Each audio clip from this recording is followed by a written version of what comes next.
5वें पारे में 8 अहम बातें बयान की गई हैं। ये बातें हमारे घर, मुआशरा और ईमान के लिए बहुत अहम है। नंबर 1, खानादारी की तदाबीर। नंबर 2, अदल और एहसान। नंबर 3, जिहाद की तरगीब। नंबर 4, मुनाफिकीन की मजम्मत। नंबर 5, कत्ल की सजाएं। नंबर 6, हिजरत और सलातुल खौफ। नंबर 7, एक मुनाफिक चोर का किस्सा। नंबर 8, सीधे रास्ते पर चलने की तरगीब। पहली बात, खानादारी की तदाबीर। यहाँ ये बात बयान फरमाई गई है कि अल्लाह ने घर का सरबराह मर्द को बनाया है, लिहाजा घर की तमाम तर जिम्मेदारी और बीवी का नान नफका मर्द के जिम्मे है।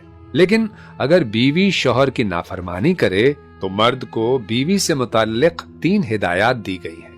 पहली हिदायत, बीवी को वाज़ो नसीहत के जरिए समझाए। दूसरी हिदायत, अगर ना समझे तो बिस्तर अलग कर दे। तीसरी हिदायत, और अगर फिर भी ना समझे तो आखिर में तो इंतहाई इक़दाम के तौर पर हद में रहते हुए उसको सजा भी दे सकता है।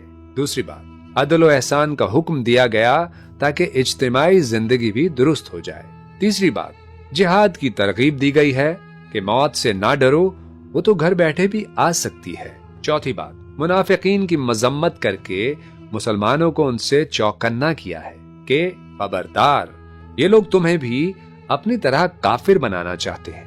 पांचवी बात, कत्ल की सजाएं बयान करते हुए बड़ा सख्त लहजा इस्तेमाल किया गया है कि मुसलमान को जानबूझकर कत्ल करने वाला हमेशा जहन्नम में जलेगा।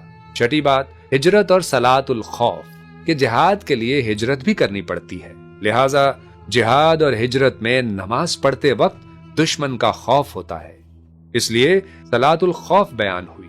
सातवीं बात, एक मुनाफिक चोर का किस्सा।